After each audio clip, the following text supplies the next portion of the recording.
Welcome back to the Expositor 99, your home for line-by-line Bible teaching, book reviews on the most relevant topics, and scriptural analysis of controversies contrasting with the Christian worldview today.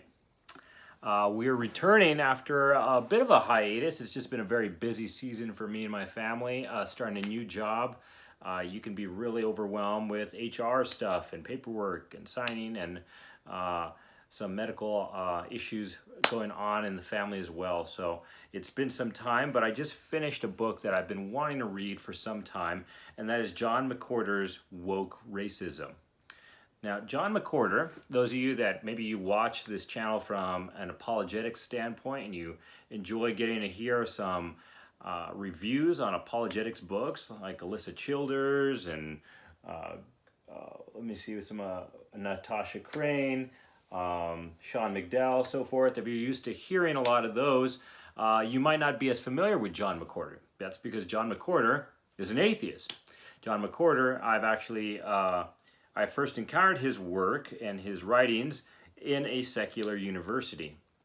Now, how he comes into play here is I've reviewed so many books on the topic of social justice and woke ideologies and theology that he writes on the topic as well. He's writing on it from a different perspective, though. It's interesting, he kind of follows the same format as Dr. Vodi Bakum in Fault Lines. Dr. Bakum in Fault Lines states in each chapter how this is a new religion, a new priesthood, so to speak, and he gives his reasons why. And of course, Dr. Bakum's coming from an evangelical and reform perspective to show this to the church at, hey, you're fostering in a new religion as you bring in the worldview of critical theory. John Mcwhorter is doing the same thing, but as a secular scholar. He's a linguist expert. I believe he teaches at the University of Columbia. Feel free to correct me in the comments if I got the university wrong, but yeah, I believe he's a linguistics professor at Columbia. So that's his expertise, and that's how one of the textbooks of his that I first read was that on language and just the study of language. Now, he's an African-American professor, and that's relevant to some of our readers if you think that gives him more credibility to speak on the topic of race. We'll address that notion a little later in the review. But at the preface, Dr. Mcwhorter argues, so anyways, within that introduction, that's how his book's different. He's not handling this from a Christian worldview. However, I think that is important for us to note, even outside of a Christian worldview, we have an intellectual and an academic professor saying, hey, I see something here that needs to be addressed. I see something here that's harming a community that's very near and dear to him, being a black man himself. He's saying, hey, I see the worldview of critical race theory and the teachings of what he often just lumps together, Robin DiAngelo and Ibram X. Kendi, and he'll say Kendi Angelo, that this is a worldview that's actually harming the black community. And he's going to make this case because he feels it's in fact cultish, or it functions more so as a religion when you give it a closer look. But enough about my footnotes here. Let's actually get into some of the content of the book. This is in the preface. It says, John Mcwhorter explains the main aim of the book. He says, I argue One, to argue this new ideology is actually a new religion in all but name.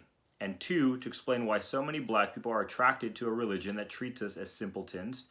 Three, to show that this religion is actually harmful to black people despite being intended as unprecedentedly anti-racist. And number four, actually there's a five. And four, to show that a pragmatic, effective, liberal, and even democratic-friendly agenda for rescuing black America need not be founded on the tenets of this new religion. And number five, to suggest ways to lessen the grip of this new religion on our public culture, end quote. So, at that preface, what I respect here is Dr. Mcwhorter is at the gate saying, this is what my book aims to do. You know, think about this from a scholarly endeavor. Your introduction is saying, this is what my thesis is. This is my thesis statement. I remember that from writing my thesis. And this is what John Mcwhorters is doing in his preface. He's saying, this is my thesis. Yeah. Basically, this is a religion, the religion of anti-racism, as Dr. Vodi Bokum called it in Fault Lines. Here, a secular scholar is saying the same thing. This is the anti-racism movement of our modern day. Actually functions more so as a religion. It is harmful rather than helpful to the people it aims to help. And the later chapters will give his pragmatic and liberal, as he put it, advices on how to go about this and ways to operate around this and lessen the grip it has on our culture. So, in several cases, Mcwhorter describes the futility in trying to reason to those in the woke religion. Our current conversations waste massive amounts of energy by missing the futility of dialogue with them, end quote. Then compares it to converting a fundamentalist Christian to an atheist. He makes this comparison to show it is pointless venture and that both individuals would seem to be immovable by mere reason. And I aim to address that a little more as we go on, but this is still a lot from the introduction and preface. So we move into chapter 1. In chapter 1, Mcwhorter gives multiple examples of white individuals losing their jobs unjustly, as he would describe in this chapter, for comments that did not align with the, quote, woke mob. This is from page 4. This woke mob are social justice warriors, as he also calls third wave anti-racism. Now, I did like this differentiation because we can get confused. We'll see in our conservative or religious camps, we'll hear negative pushback against maybe movements like Black Lives Matter or proponents of critical race theory. And we'll hear our people we trust giving pushback, and then we think, well, where do we draw the line? Where do we draw the line? Wasn't the civil rights movement good? Well, obviously, we should have abolished slavery, and we can get confused on where exactly do we draw that line. And I like that Dr. Mcwhorter puts this differentiation in. He writes, first wave anti-racism battled slavery. Okay, so there's a first wave anti-racism. Thank you, Abraham Lincoln. That's awesome. Second wave anti-racism in the 1970s and 80s battled racist attitudes and taught America that being racist is a moral flaw. Totally on board. That's awesome. Third wave anti-racism, becoming mainstream in the 2010s, teaches that because racism is baked into the structure of society, whites' complicity in living within it constitutes racism itself. For Black people, grappling with the racism surrounding them is the totality of experience and must condition exquisite sensitivity toward them, including suspension of standards of achievement and conduct, end quote. So that goes between pages 4 and 5 if you want that point of reference. Now there we have a very explicit and specific definition to work with. So this is helpful to you if you're trying to navigate this topic and you don't want to just be, you're cautious about stepping on eggshells, maybe with conversation within family dinners or so forth, gathering with friends, co-workers. You can now, due to the way that Mcwhorters differentiated this, keep throwing that academic vocabulary out there, you can now differentiate this and show yourself that you are in fact against slavery. You are in fact against the racist attitudes of the 70s and 80s that second wave anti-racism and first wave anti-racism aim to battle, and say, I'm all in favor of that. I don't, as a devout Christian, I could say, I found both of those to be unbiblical and could wholeheartedly applaud the movements of what Mcwhorter calls first wave and second wave anti-racism. However, because there is a third wave anti-racism and he gives a definition, I can say, hey, I'm in favor of this wave of anti-racism. I'm in favor of this wave of anti-racism. However, this third definition provided by this book shows that this is actually something, at the very least, illogical, with logical fallacies within it, and lacking in objective truth just by this definition alone. And that you could show yourself to be against racism and against this third wave of anti-racism as well. See how that clarity provides that distinction for you to stand upon.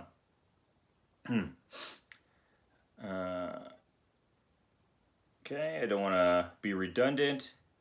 When it comes to really dicey topics like this, I write myself a script. Sometimes I have books that I'm just endorsing, and I'll just go a little more off the cuff, just read you guys some highlights, some thoughts off the top of my head. With this topic, I write myself a script. So Thaddeus Williams does something similar in his book. So if you are familiar with Thaddeus Williams' book, it is Confronting Injustice Without Compromising Truth. There you go, I remembered it. He's a Biola professor, from what I recall, and he differentiates social justice A, social justice B. Now, I believe he's writing particularly to a Christian audience. And so a Christian audience would look at it and, okay, what's social justice A, social justice B? And basically what he's showing is there's an unbiblical social justice and there's a biblical social justice. McWhorter is not concerned with the biblical or unbiblical social justice. As a linguistics professor, I think he's concerned with ideologies that are simply illogical, ideologies that are more harmful than helpful. And so it's more, I think the word he used was pragmatic. Is it more philosophically correct or false? And so that's more where he lies. But all that to say, other authors have differentiated this because it does require nuance. It does require nuance. Let me see here. As you go on in that chapter, McWhorter gives 10 contradictory statements that are expected by third wave anti-racism and ultimately frees the individual from action. So what he means there is there'll be one thing that they expect you to do, someone that adheres to the teachings and holds a critical race theory worldview. They'll expect you to do this, but also don't expect you to do also expect you not to do this, and you end up being like, well, what can I do? And that's kind of the conundrum that he's given. For the sake of time, I can't read to you all 10. Let's see if I wrote the page number. I believe page 9. If you own the book, you want to go check it out at your local library, it's pretty easy to find. It's easy to find at Barnes & Noble. But I wrote down one example. He says, so this was number 10 on his kind of like 10 catechism statements of anti-racism. Black students must be admitted to schools via adjusted grade and test score standards to ensure a representative number of them and foster a diversity of views in classrooms. While also accepting it is racist to assume a black student was admitted to a school via racial preferences, and racist to expect them to represent the diverse view in the classroom discussions. End quote. Page 9. So from that example, that's the point that he's making, is that there's these unrealistic expectations from those that adhere to third wave anti-racism that actually, when you look at them deeply, when you look at their belief systems, actually they contradict, and if you're trying to appease them, you actually find yourself frozen from action. If I go left, I'm racist. If I go right, I'm racist. I did that backwards, but not to... okay. McWhorter calls this list a catechism, and he begins to make his main point that third wave anti-racism or woke ideology functions as a religion. He makes this case because he feels strongly if people realized they were being indoctrinated with a cult ideology, they would outright reject the thinking.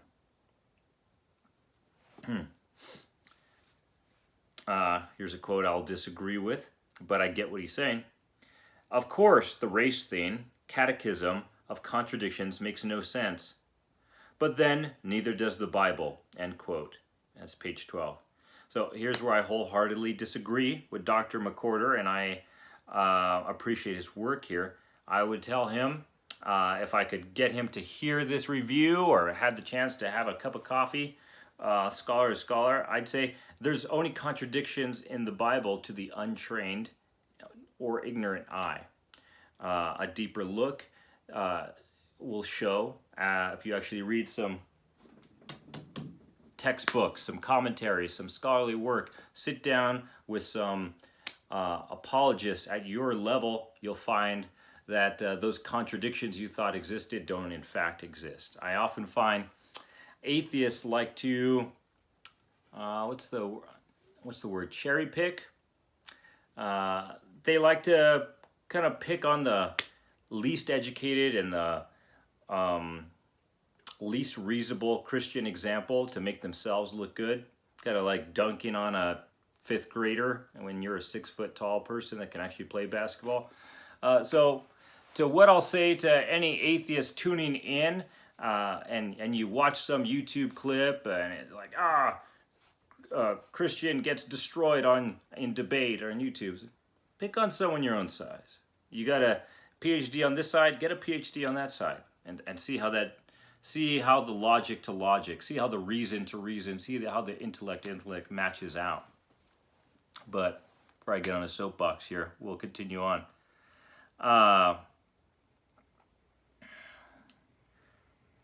Here we are.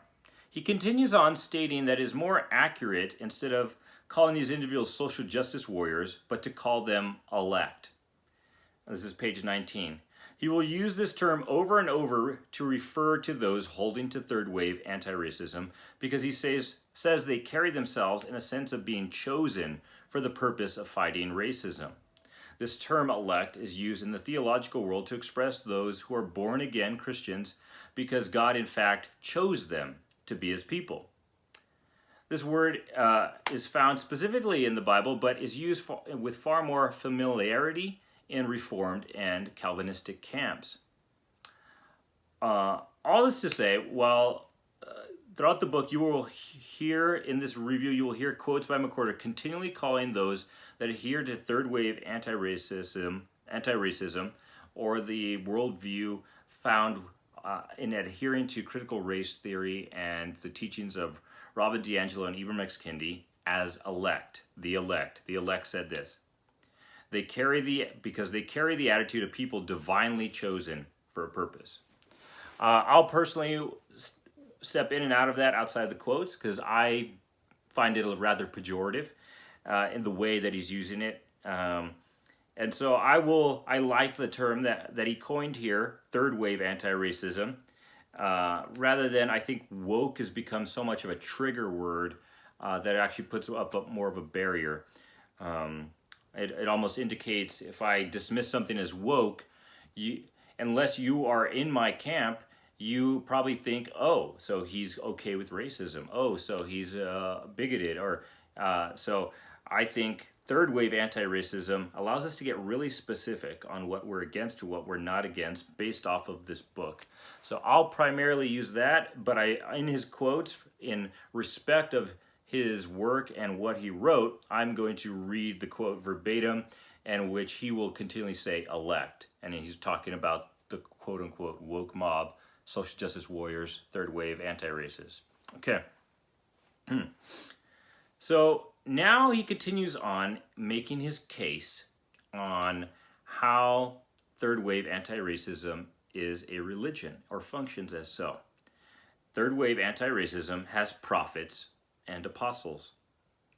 Quote, on race, the elect cherish top-rate thinkers for their gifts in phrasing, repeating, and crafting artful variations upon points considered crucial. These are their priests, their clergy, ... Whites flock and even pay to listen to Robin DiAngelo teach them the counterintuitive lesson that they are racist cogs in a racist machine, with societal change possible only when they shed their racism, which will make poor black people less poor. How and when exactly? That's his thoughts. In this, because what she is teaching is religious thought. She is a traveling celebrity preacher in the vein of Amy Semple McPherson. the Center for Anti-Racist Research that Boston University has provided Ibram X. Kendi with is, in focusing on Kendi's religious approach to racism, a divinity school, end quote, from page 30. I don't know the preacher he was referring to, but I have studied these two individuals he's talking about. I've read their books. Now, you're going to hear people talk about Ibram X. Kendi. You're going to hear people talk about Robin DiAngelo. I've read their books. And what I'll say to that is a lot of what he's implying here, I get why he would say that. The teachings of Robin DiAngelo, I mean, this isn't anything new. When I was teaching in Cherry Creek School, so a public school, I had to go to a quote-unquote beyond diversity training, and it was just drenched in the language of Robin DiAngelo. And it was mandatory for all new hires. You had to attend this training, and it was so much of just a barrage of white privilege and your white fragility and these terms that she's coined, whiteness and so forth.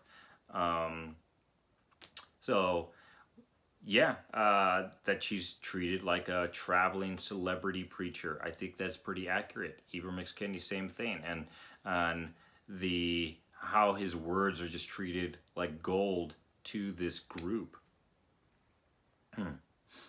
Quote, the elect then have magic, clergy, and also a conception of original sin. Under elect creed, the sin is white privilege. It's page 30. The Oxford Learner's Dictionary describes this as white privilege, the advantage that a white person has in a society where other people may not have same opportunities of their race.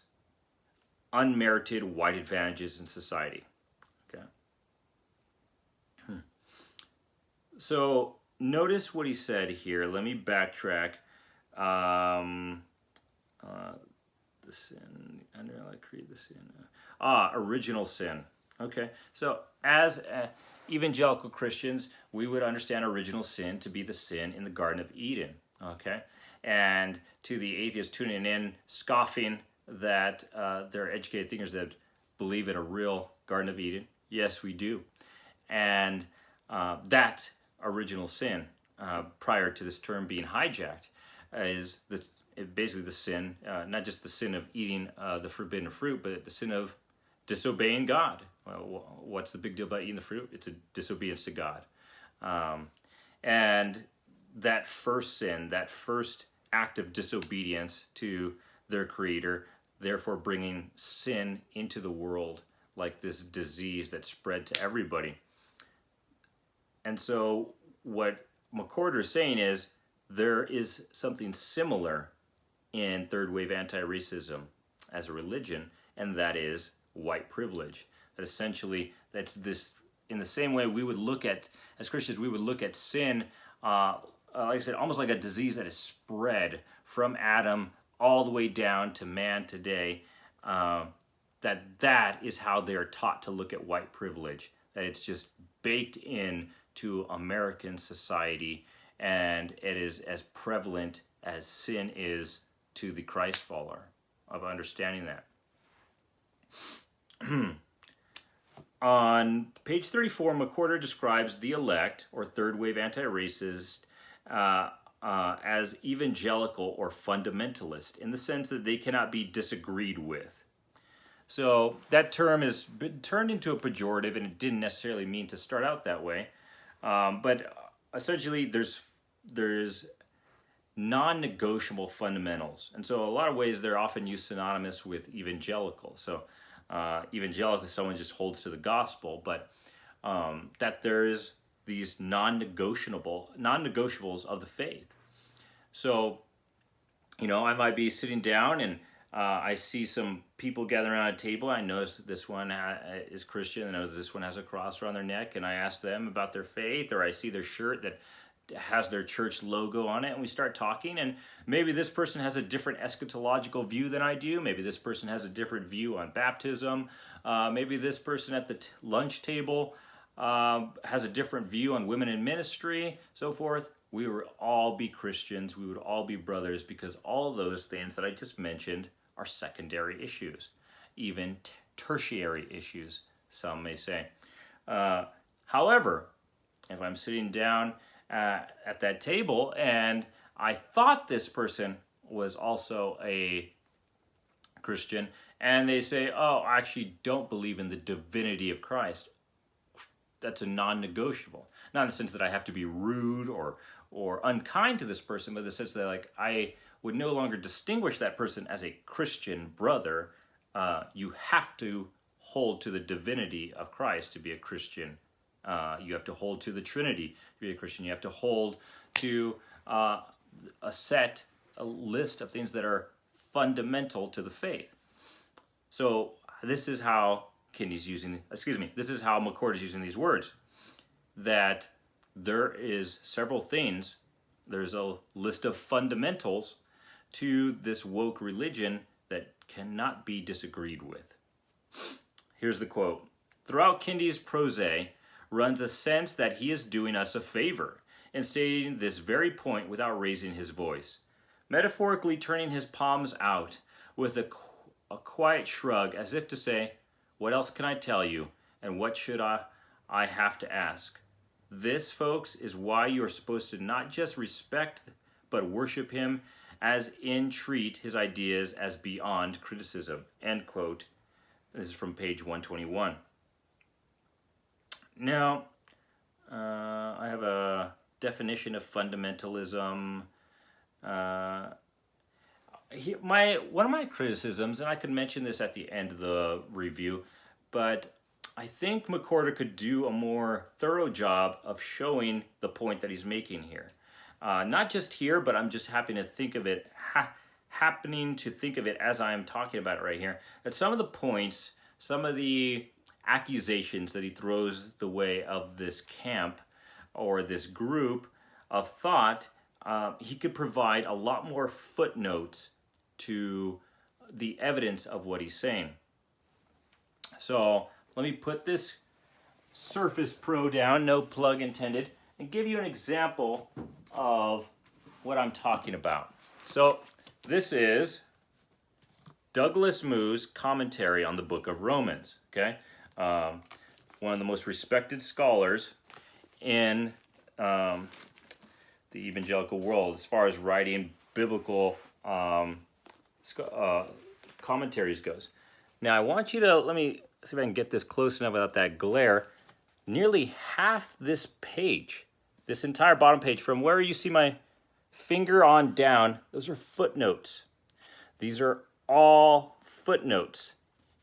Half the page. Now that's an extreme, but basically every claim that Douglas Moo is making about the book of Romans, he has a citation and an evidence for. So I think maybe I'll organize it later.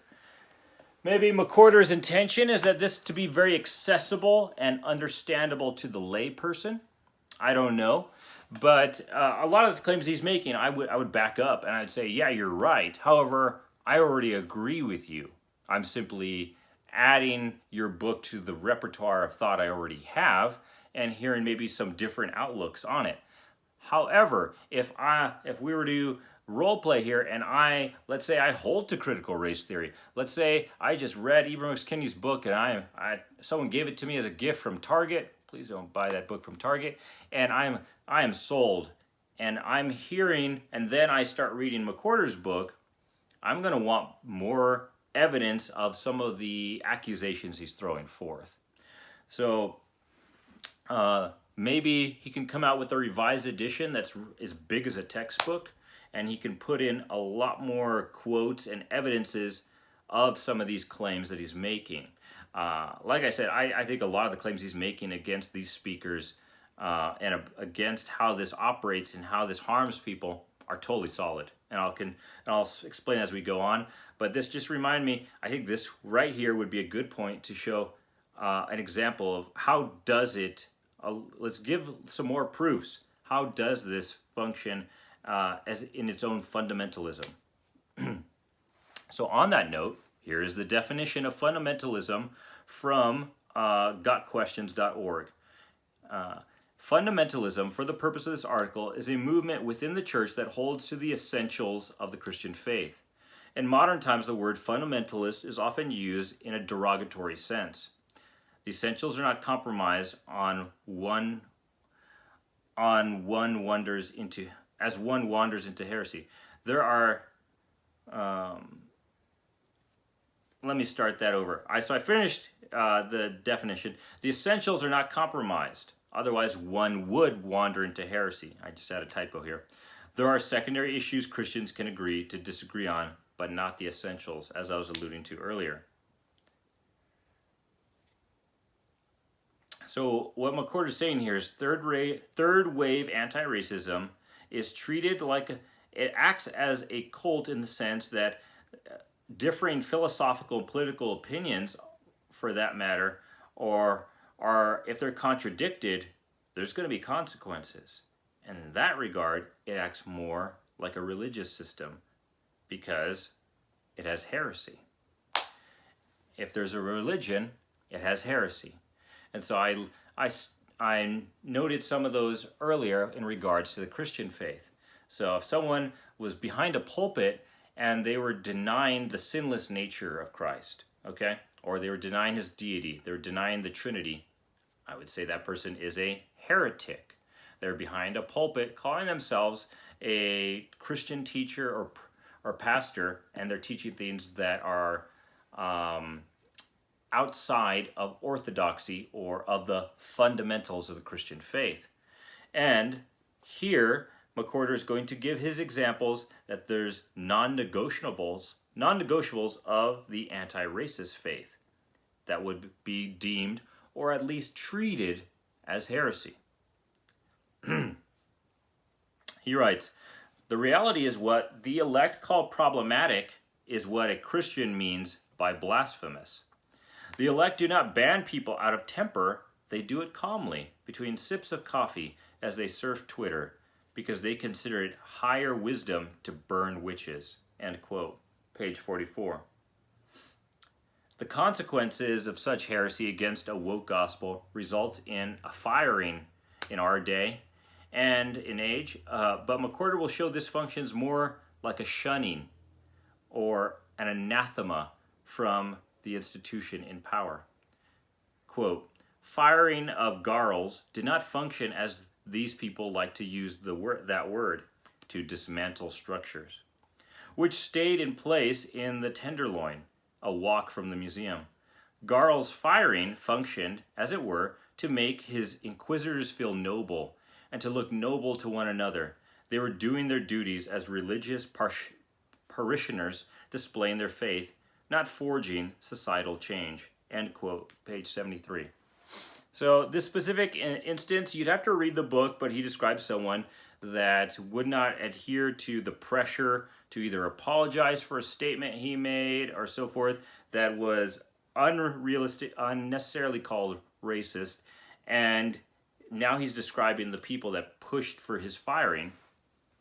And he's saying that they didn't do anything for society change. In fact, it made them feel self-righteous, made them feel holy. Dr. Mcwhorters makes the case that third wave anti-racism, the cult of anti-racism, has a judgment day, like any other religion. He continues on with his case that woke ideology is a religion by stating that they have their own apocalypse, or judgment day. As Christ followers, we look on to the great day of the Lord, when Jesus will come back to judge the living and the dead, end death and suffering, and cast Satan and his followers into the lake of fire once and for all. Mcwhorters writes, quote, elect scripture stipulates a judgment day, the great day when America owns up to or comes to terms with racism and finally fixes it. Apparently, it will happen within the long-term effects of psychological self-mortification combined with the transformational political activism that whites will be moved to effect upon being morally shamed and verbalized and verbally muzzled. End quote, page 36. With the social justice books I have read, I would concur with what McWhorter is getting at through, though I would have appreciated more footnotes if I were to try to prove a skeptic. Yeah, I mentioned that earlier. So, yeah, there's this chase to try to achieve something, this constant working to feel like you are fighting racism enough that one day, that essentially it seems like the goal is a utopia. So to the Christian here, what I would tell you is, if you are holding to this, if you have been influenced by this ideology, I would tell you that we're not pushing for a utopia. With a fallen, broken, depraved world, you could pass all the laws in the world. You could pass all the anti-racist laws in the world. It's not going to do you any good because people would still have a fallen sin nature. Perhaps any good is an accurate way of putting it. It would not remove utterly racism from the world, no matter how many laws you did. Take, for example, prohibition. We had a law that seemingly on paper seemed like a good thing. You were stopping drunkenness, right? You were legislating away from drunkenness.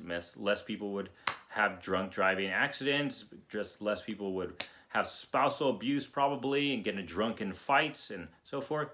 However, people still had a sinful nature and went around the law and still had drunkenness in their heart and still found ways of getting it underground or sneaking it. So in the same sense, what I would tell the Christ follower that's merging this worldview with their biblical worldview, that here's where that overlap stops. You can't out legislate a person's sin nature. We can minimize crime from happening with good laws. We can come up with laws that are more just, for sure. But you're not going to legislate away racism because it's a byproduct of partiality.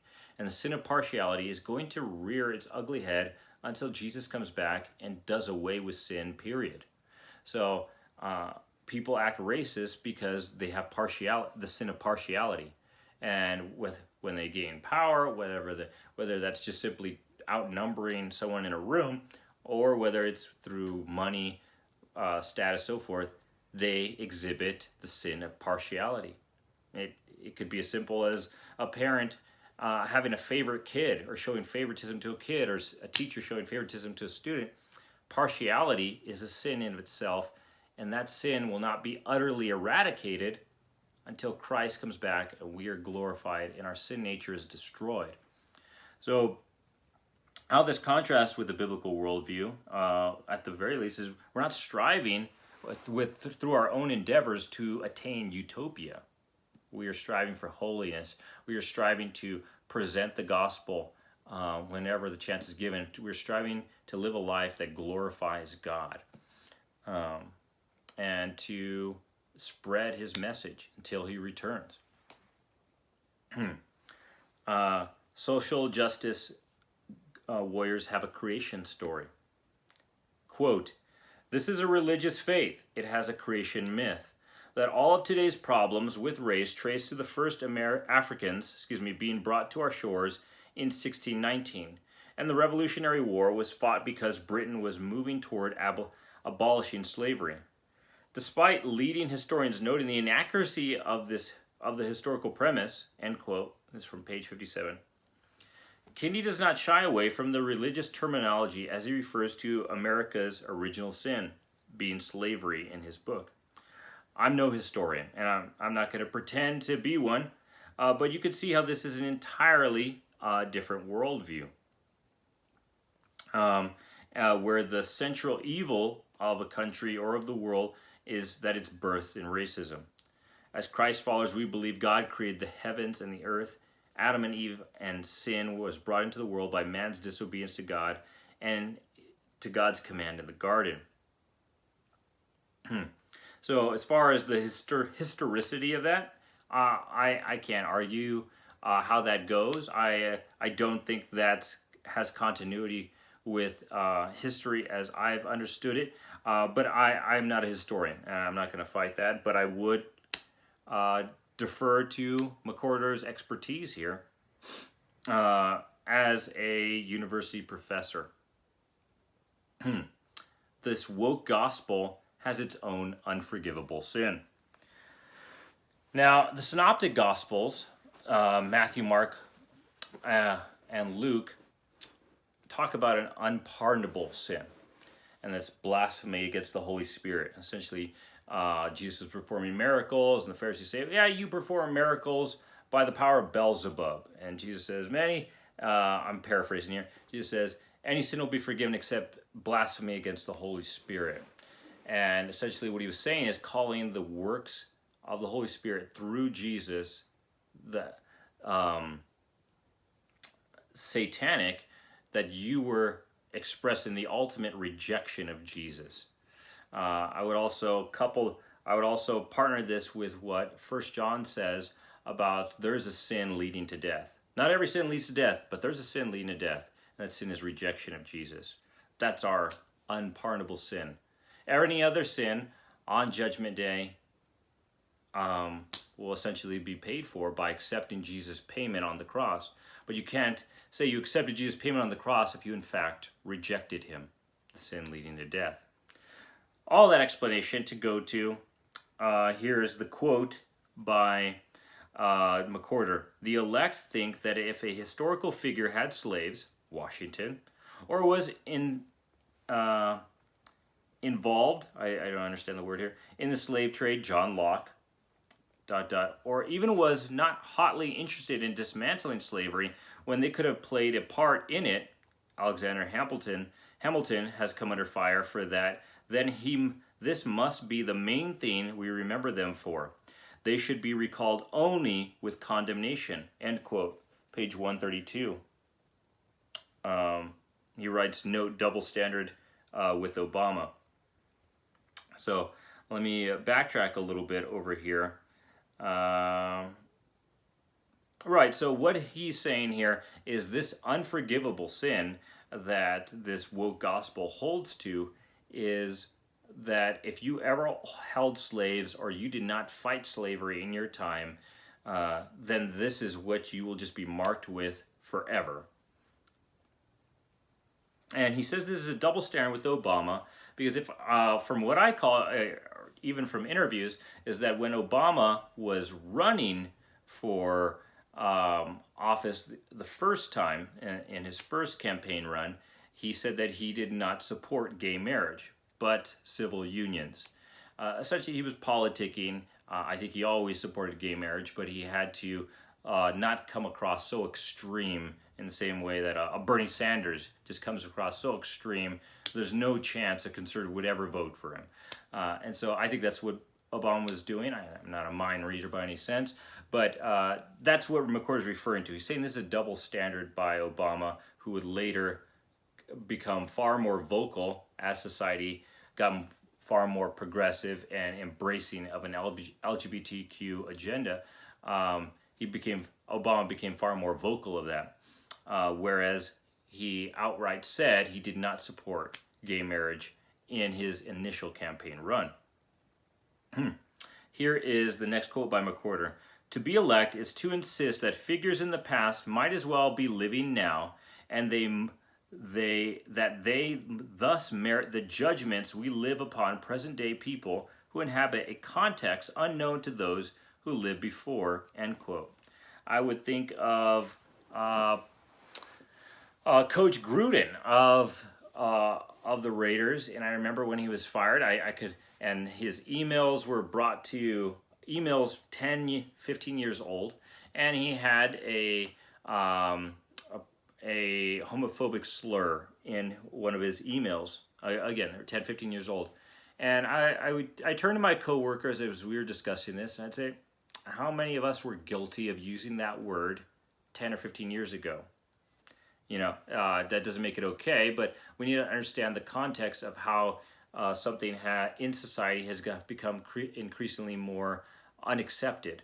And so I think that's what Mcwhorters is getting at here when you're saying you're judging George Washington on 2022 standards. You're judging this historical figure on this society's standards of ethics, and perhaps that's unrealistic or unreasonable as these views change through time.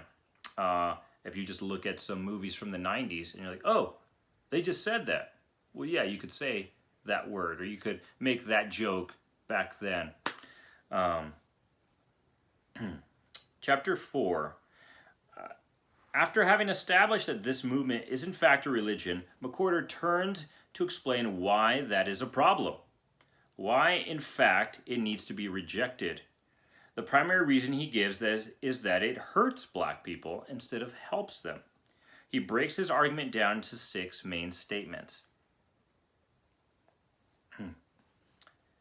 The first statement is the concept of all school discipline against black boys must be racism.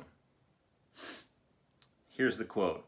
Black boys get suspended and expelled from schools more than other kids. According to elect ideology, this must be because they are discriminated against. Specifically, we are told to think that the reason these boys get disciplined more than other kids is because teachers hold biases against them. End quote. Page 98 through 99. No doubt that does occur and racist teachers do exist. However, to make this our default conclusion, every discipline occurrence is to cripple so many young boys of the accountability and life lessons that will develop them into men. Now, we can all think of a time in our childhood that we did something we shouldn't have done and then we got in trouble. And essentially that straightened us out. And we can point back to that. I can think back to this one time. I was a junior. Now, all my friends ditched school all the time. I ditched school once, and I was in so much trouble with my mom. And I didn't do it again. So, the point being, and there's lots of other examples I could give of that, but I think you can all think of that thing for you. I got a speeding ticket. I was going 110 down Pueblo Boulevard. Cop pulled me over, and it was such a high point penalty on my license. I was on the trajectory to lose my license. I was a teenager driving a Firebird. You can imagine how important my car was to me. And after that, I drove like an old man, okay? And people would make fun of me and how slow I drove because I didn't want to lose my car, and I was straightened out, so to speak, by the discipline I received. So, now, if you were convinced or being convinced that you were only disciplined because your teacher or your principal is racist, then there's no getting straightened out. There is no lesson learned. One only falls further and further into a mentality of victimhood. This is not something I'm simply reading about or speaking of.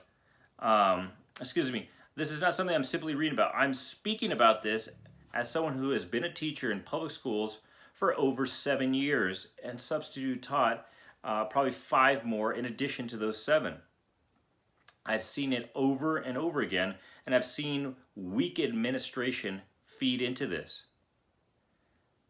As Christ followers, we believe there is none righteous, no, not one, as it would be put in Romans. To adopt a perpetual victim identity is to reject the reality that what a sinner is and what a sin nature is. That we are people with sin natures that act in our sinful ways. All of us.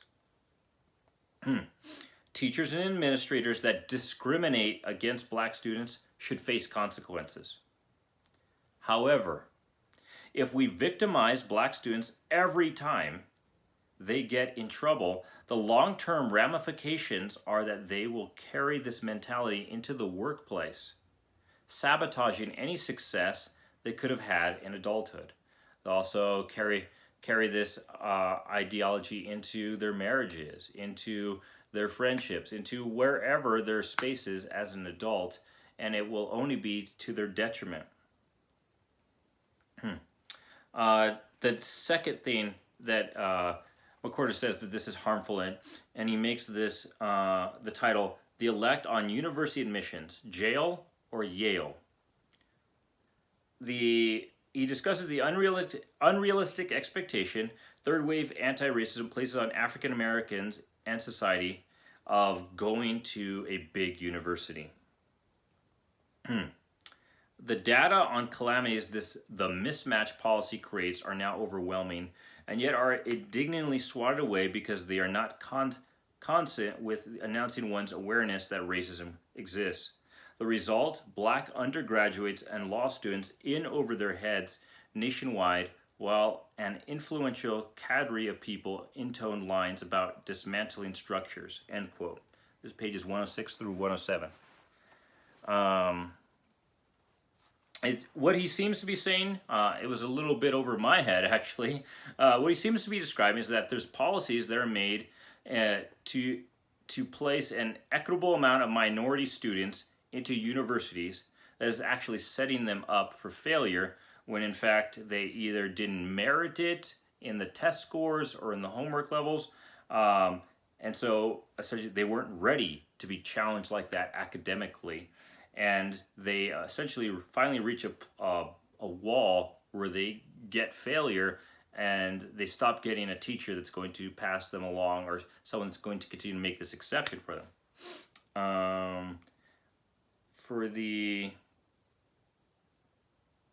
Let me see here. For the sake of time, I'm going to skip ahead more to the conclusion here. And what I would agree with, actually I want to sit down on this. I said, McWhorter calls this a straw man argument because there are plenty of options in the middle. Remember he's saying that what they're creating this dichotomy of Yale or jail, okay? He highlights that there are many opportunities in trade professions like mechanic, electrician, plumber, etc. that are far more affordable, that do not cause excessive debt in neighborhoods of poverty especially, or require the calling of a serious scholar. Not everyone's called to be a serious scholar, and that's okay. It's not racist to say, it's not mean to say. Some people really have that gift to excel in research papers and thesis and dissertations, and it's not for everybody. As an evangelical Christian, I totally get this. It would be totally unrealistic to expect every Christian to spend $30,000 on a seminary education and become pastors. Some are called to be pastors. Some are called to lead worship, do security, hospitality, children's ministry, and so forth. In the same respect, some African American men may be called to be neurosurgeons. Absolutely. Praise God. And professors. And some may be called to be chefs. Some may be called to be artists or store managers.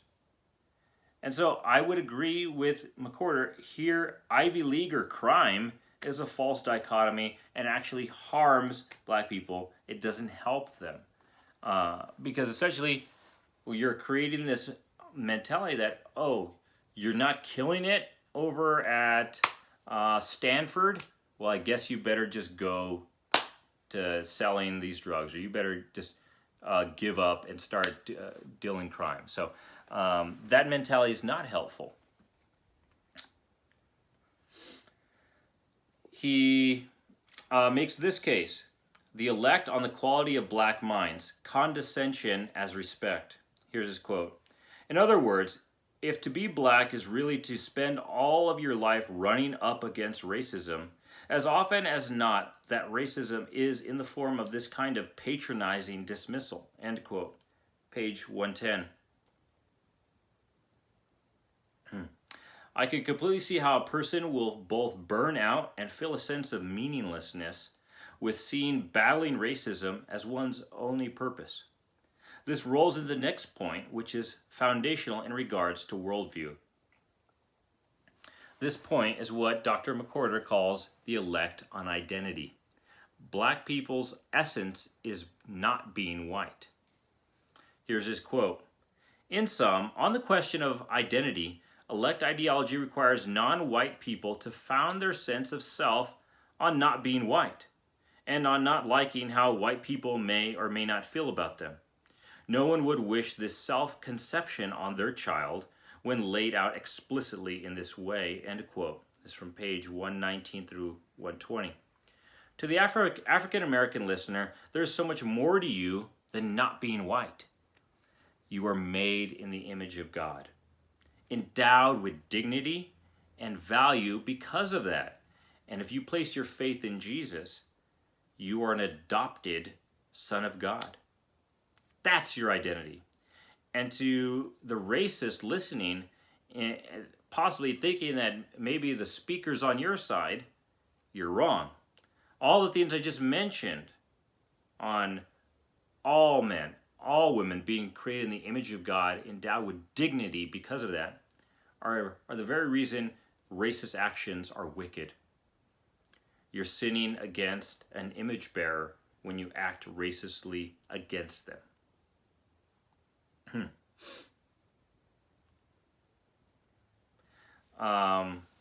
He writes this here. The elect on what should matter to concern black people. He says, Exhibit A, unequal outcomes means unequal opportunity. Here's his quote. But the reason we ask him, Kindy, whether all racial disparities result from bigotry, if we have the guts to, is because the assertion is an oversimplification, as almost all of us know good and well. End quote, page 121. Next quote. To be elect is to insist that unequal outcomes means unequal opportunity, which is false. The misimpression misdirects our efforts at charge by inoculating in us a blindness to how a society actually operates. The insistence on this mantra makes us dumb. End quote. Page 129. My friends, this is another false dichotomy. An unequal outcome may be a result of unequal opportunity, whether it be financial or something racially specific like redlining. That's an unequal opportunity. Okay. Or unequal outcomes may be a result of meritocracy. Okay. This many kids got to go on the field trip because this many kids turned in their field trip or form signed by their parents. And differing interest levels within differing cultures results in skill differentials. So this is really easy to make a point in sports. I made this point in a different video, but in case you're just tuning in for this one, if a sport or activity is not popular in a culture, it will not be practiced in that culture, which will ultimately lead to unequal outcomes. So here's my example. Ask yourself, if you placed Olympic pools, golf courses, and wrestling mats in predominantly black high schools, would the number of black swimmers, black wrestlers, and black golfers dramatically spike? I don't think it would. I think it would go up a little bit. Maybe some people would be curious. You're like, hey, I'd always wanted to try this out. Hey, I got cut from this team. The wrestling coach talked to me about it, said that I could be good at wrestling. I'll give this a try. Hey, we've had some good weather. Why don't I give this golf thing a shot? I think there could be some curiosity. I think there would be some increases. But these sports are not popular within black culture, at least not in African American culture. Therefore, they are not practiced. If they're not practiced, there is a skill differential. If there's a skill differential, there's an unequal outcome. Therefore, it is not racist. You're simply following a trajectory that something's not popular within a culture. The unequal outcome is not a result of unequal opportunity or racism. This isn't limited to sports. Think of orchestra or theater. If these things aren't popular in a culture, they're not going to be practiced. So, are there exceptions to this norm or this? Yeah, absolutely. I just went and a month ago I went on a field trip with some fifth graders and saw the San Bernardino Orchestra, and the maestro was an African American gentleman. So by no means should my words be misconstrued that I'm saying black men cannot excel at swimming, wrestling, or golf. That's not at all true. I'm saying the disparity of looking at a wrestling team and seeing maybe two black wrestlers or one black golfer is not necessarily a result of racism. It's most likely a result of interest. The elect on what should matter to concern black people. Exhibit B, slavery is hushed up. So here, for the sake of time, we're already over an hour here, but that just shows there's a lot of quality content to discuss. I'm not going to give you the quotes on this, but basically what McWhorters is saying is that the anti-racist religion pushes the notion that slavery and discussing slavery is hushed up in America. In the second to last chapter, McWhorters offers 3 counter solutions, or what he calls planks, which again he's picking from religious terminology, most likely Jesus' Sermon on the Mount, about judging your neighbor first, remove the plank from your own eye before you can remove the speck from your own eye. I imagine that's what he's doing. I found his solutions a little surprising. They were everything he promised they'd be. They're very pragmatic. And some of them, I see the value, I see the logic. Ultimately, I will disagree that they will end the problem of racism. But I could see maybe some, let's get into them. Number 1, he says, end the war on drugs. He writes, if there were no such black market for hard drugs, the same men would get legal jobs, end quote. It's page 140. The key to changing cops will take eons. Changing black lives should take less time than that. However, with no war on drugs, encounters between black men and the cops will be rarer, end quote. Page 147. So, I think drug addiction is a terrible thing, and I think something should be done about that. By saying something should be done about that, I'm not saying we're going about it perfectly and that there can't be reform in that. But I would be very hesitant to just say, let's end the war on drugs. You just take whatever you want, if that's what he's implying. I don't know about that one, how helpful that would be. I do see the logic, and it would reduce encounters with the police, perhaps. However, I think you could then arise to other problems and how it could hurt not just black lives, but lots of lives by just having a carte blanche on drugs in America. So I'm a little hesitant on that one, Dr. McWhorters. I need some more convincing. Number 2, he said, teach reading properly. Quote, again and again, school districts that switch to phonics raise the test scores of black kids vastly. But the word never gets out on a national level, end quote. Page 142. McWhorters, the expert on linguistics. I will defer to his expertise here. I don't argue things I don't know about. I know theology, I know the Bible, I know logic to a degree, but linguistics, that's not my forte. So, but he's basically saying we need to have better reading curriculum and better reading strategies in public schools that have been proven to be effective. And number 3, get past the idea that everybody must go to college. Quote, advocate vocational training for poor people and battle the idea that real people go to college, end quote. Page 149. So I value education. I value learning. You know, I was a competitive bodybuilder for years. You can see 2 of these trophies sticking out right here. And when I went to seminary and really embraced an academic life and a scholarly life, I didn't discard my passion for strength training and weight training. I simply shifted my mind. There's another muscle I train now too. Instead of just, hey, there's quads and there's delts, now there's brain, and now I train my brain too. All that to say, I really value higher education, but there's also ways to educate yourself without getting into so much debt. And I do see the wisdom that McWhorters is pushing here, that perhaps you can get a great career, provide for your family, and not accrue so much debt. So to that, I would just caveat, keep learning. Even if you don't go to university, even if you don't go to a 4-year college, even if you don't go and get a master's degree, keep learning. And then with that, I would totally be fine with that. Yeah. If you go to a couple years and get a smaller degree to be a mechanic, but you are always learning and pushing yourself to become a more intelligent and intellectual version of yourself than yesterday, by all means, then I'm all in favor of that. I found these three solutions both surprising and practical. As an evangelical Christian, if I were to pick three things to improve the lives of African Americans, it would look very different. One, we need more gospel preaching churches. Not churches preaching politics, moralism, their obsession with end times, or TED Talks. We need transformative work. We need the transformative work of the gospel.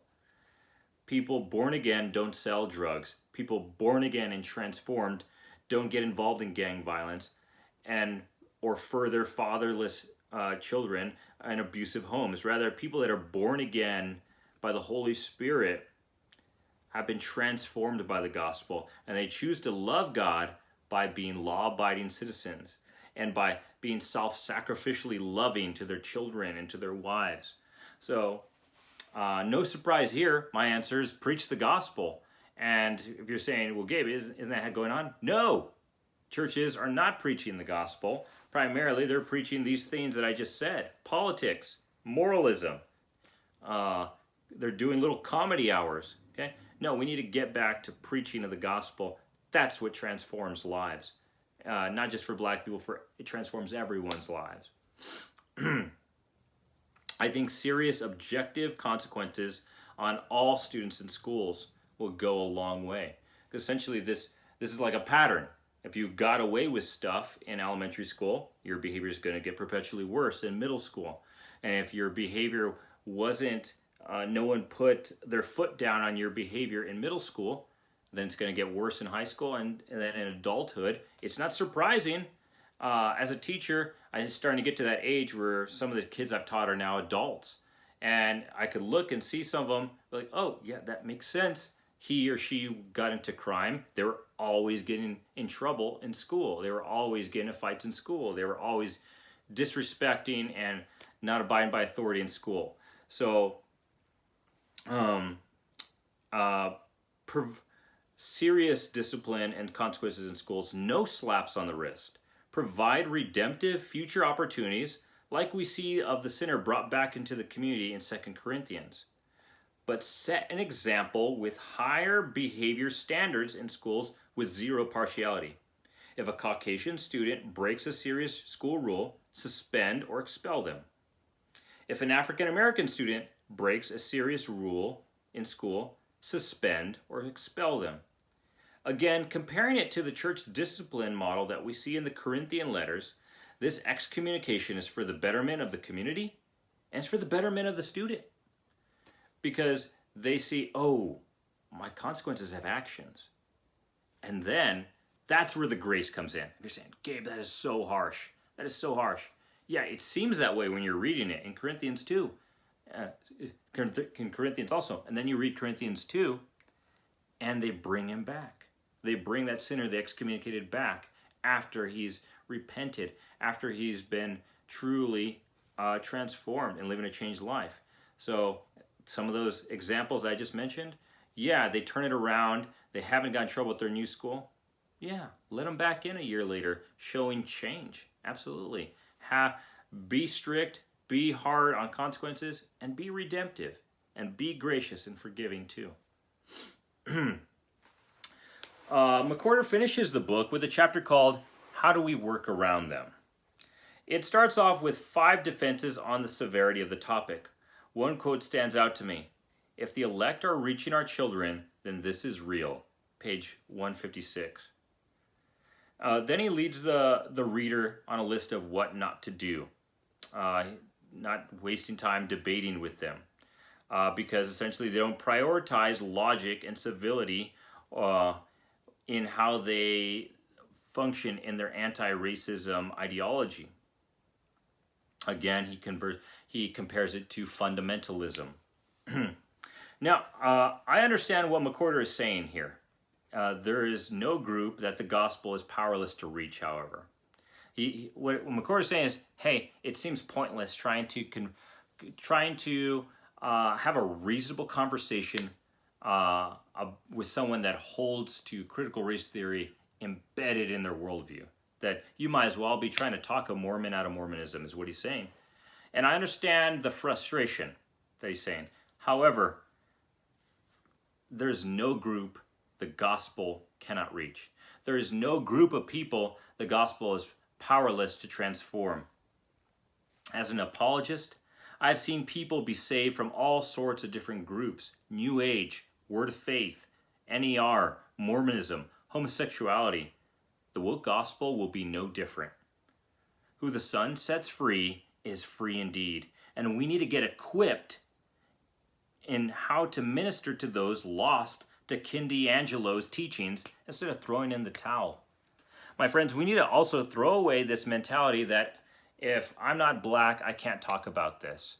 Well, there's a degree that experience has value. There's a degree that speaking from experience has a certain degree of value to it, absolutely. And there are very brave black individuals that have led the way in this, whether it's Vodi Bakum, Virgil Walker, I forget the third individual involved in G3 and Grace to You Ministries, but that have led the way. But now that the way is led, climb up that. I'm thinking of a siege on a castle, and so people have already made it over the walls of the castle.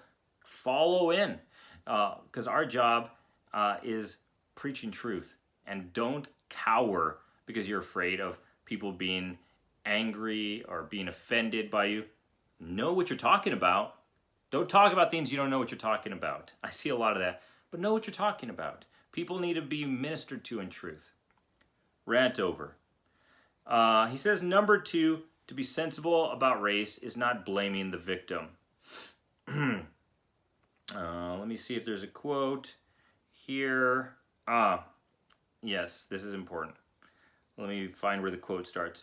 Ibram X. Kendi intones that being an anti-racist means that we should engage solely with how the victim feels rather than the perpetrator's explanations.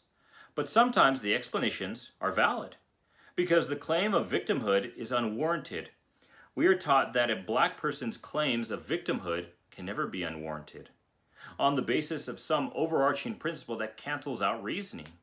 But to accept that is racist. It implies that black Americans and only we are perfect, end quote, page 163. So as I've said throughout this video, a victim mentality has seriously damaged our entire society. Not just the black community, but our young people especially. Generation Z, even a lot of the millennials here in the West. As evangelical Christians, we especially have reason to reject victim mentality. This is Romans 3:10. As is written, there is none righteous, not even one, end quote. Oppressors don't harm the oppressed. That's what this group would want you to believe. This binary thinking implies someone totally evil wronging someone totally righteous. That's not what's going on here. This isn't some cartoon where, oh, here's the good guy and here's the bad guy. He does everything wrong and she does nothing wrong at all times. Sinners harm other sinners. And we need to handle each situation objectively and biblically. If someone is guilty of racist acts, they should be rebuked and they should answer for it. And if someone commits a crime or steals or whatnot, they need to answer for that. This third point he makes in this chapter is called logic, not authenticity. And so essentially he's defending his ability to speak on this matter because even though he is an African-American gentleman, he's saying some people may say, Dr. McWhorter, you can't speak on this. You didn't grow up in the quote-unquote hood. You weren't a poor, impoverished black young man. You didn't experience cops chasing you down. And he's saying, that's not my credibility. My credibility is logic. So I understand what he's saying there. It makes me think of this quote by Dr. Ewan in his book, Holy Sexuality. And Dr. Ewan is telling people, I guess I don't have the quote, but I can paraphrase it. He's saying that a lot of pastors shrink back from discipling the homosexuals or those suffering from same-sex attraction in their congregation because they feel, I can't speak about it. I'm not same-sex attracted.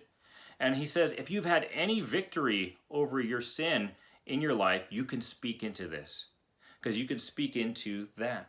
And so in a similar sense, if you have received injustice, or you've given injustice, or you've been dealt out justice, or been dealt out injustice, you can speak on this matter.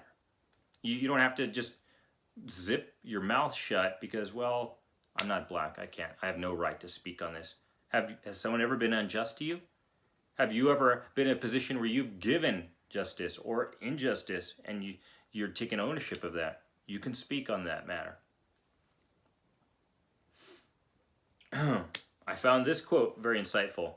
The elect are our Pharisees. In fostering anti-racist ideas, they actually harm black people. They are obsessed with the letter of the law rather than its spirit. And their prosecution of sinners contrasts with Jesus' embrace of them. End quote. Page 171. I think this analogy actually has a lot of accuracy. It shows Mcwhorters' knowledge of Scripture to a degree. This is accurate in the sense that third-wave anti-racism is more concerned with legislation/policy than actually getting their hands dirty and helping out minorities. In a recent documentary, Candace Owens exposes how the funds of the Black Lives Matter organization did not actually go to helping poor black communities, but went to drag queen shows, strip clubs, and pushing the LGBTQ agenda into schools, and so forth. He encourages, Mcwhorter, the reader to just say no when it comes to woke ideology, and gives an extensive list of many leaders and organizations that have stood up to this woke mob. I think this was very encouraging, and I believe he used some Christian examples too. This list showed that how to stand up for what is right, standing your ground on your convictions can be difficult, and there can be negative consequences. However, you're not alone, and there are plenty who have endured and stood victorious after doing so. As Christians, we have examples like Daniel and Shadrach, Meshach, and Abednego standing up for their convictions, not bowing to what was being imposed on them and their beliefs in the true God. We have martyrs in Revelation faithfully enduring, refusing to be marked by the allegiance to the Antichrist. Mcwhorter comes back to his 10 contradictory statement of woke ideology that he says functions like an illogical creed as the book closes out. After the 10th statement, he writes, "The above is a church and has no place in the state," end quote, page 178. As this book closes out, he circles back to the 10 contradictory statements that he started with the book. I have no problem with religion in schools. I even don't mind my kids learning, not participating, about other religions in schools. What I do have a problem with is political agendas being taught in our schools as if it were gospel truth. That I do have a problem with. This book begins with Dr. Mcwhorter distinguishing between the different eras of civil rights, referring to this modern strand that we see today as third wave anti-racism, involving the teachings of Ken DiAngelo, involving a worldview rooted in critical theory. He highlights these teachers as problematic, Robin DiAngelo and Ibram X. Kendi, as they are far more cult-like than philosophical or academic or even political science for that matter, their teachings being. He makes this case by showing how third-wave anti-racism, like other religions, has those chosen to it, has non-negotiable fundamentals, has heresy, has prophets and apostles, has inquisition, has a judgment day, has an original sin, has its own creation story, and has an unpardonable sin. And probably more I forget to mention. He offers his wisdom on improving the lives of black people in America, which included ending the war on drugs, teaching phonics reading, and advocating vocational training and trades professions, and not solely emphasizing on universities as the only acceptable path post-high school. As the book closes out, he gives reasons why this ideology is not only incorrect, but detrimental to black people. He encourages the reader not to waste their time reasoning with those who do not value reason. And he encourages the reader to stand their ground like many who have successfully done before you. So, after an hour and 20 minutes, do I recommend this book? My answer is a little more complicated than usual. Usually I just give a yes or no. But I would recommend reading this book or owning it with a little bit of a caveat or explanation. An atheist reader can see that there are educated secular voices speaking against this ideology, not just right-wing religious folk. And so there's value in an atheist reading this book. If you can get fault lines in the hands instead, that's great, because then they're going to hear the same thought process, but they're going to hear the gospel from Vodi Bakum. However, you may need to have them read this first as a precursor. So that's a great first step to getting them to hear the gospel from Vodi Bakum in fault lines. Would I recommend this to a newly converted Christian? No. But I would recommend it to seasoned Christians with their theology already established, their worldview already established. They know theology. They know the non-negotiables of the faith. They know apologetics, and they would not be moved in their faith, rocked in their faith by hearing an atheist book or reading an atheist book. I look to it as a similar usefulness as Josephus' Antiquities. So here I have this book. It's not a looker by the cover. Josephus' Antiquities. Now all the seminarians and all the Bible scholars listening know the value in Josephus' Antiquities. He was not a Christian. He was a first century Jewish historian. And the value in Josephus' writings is he validates a lot of the claims of the Gospels. A lot of the gospel, what the Gospel account says, Josephus talks about as history. Whether that's Jesus' miracles, which he would call sorcery because he wasn't a believer, Jesus' following, Jesus' execution, and Jesus' followers stating that they saw him again and the movement continuing past his death. Josephus would corroborate all of this as a Jewish historian of the first century. So in the same way that Josephus' Antiquities has value in my library here, I think Woke Racism by John Mcwhorters has value in your library, because you could say, okay, maybe you won't read a Christian book on this matter. Will you listen to John Mcwhorters, University at Columbia professor? Yeah, I'll listen to him, but none of those guys you just mentioned. Sure, here you go. And then you can have a talk later and then tell that person about the gospel. So I think it has a very similar value to, most pastors have Josephus' Antiquities right there, even though Josephus was not a born-again Christian. Where was I? Already stated that. So he shows logical fallacies regarding the worldview of woke ideology or a woke gospel. Now, if John Mcwhorters hears this book review, I highly recommend to him to get his book promoted on Sean McDowell's podcast, to get a debate going on Justin Brierley's podcast, or Allie Beth Stuckey, I believe, would love to hear from him. They are very open to discussions with atheists, and they are very open to discussing this topic. The apologetics world would find this book very helpful. Okay, I think that's the last word I wrote down there. So I'll say thank you if you have endured to the end of this video. I put forth a very thorough analysis of this book. I hope to get more book reviews coming soon. It's just been a very busy season, both in my professional and personal life, dealing with my father in the hospital, starting a new job, and having to just try to acclimate to doing a good job of that job. So I hope to get more book reviews coming your way. I hope to get a great sermon coming your way in the near future. Perhaps send me some suggestions of some books you'd like looked into. But ultimately, if you found this video or this channel a blessing to you, please hit a subscribe.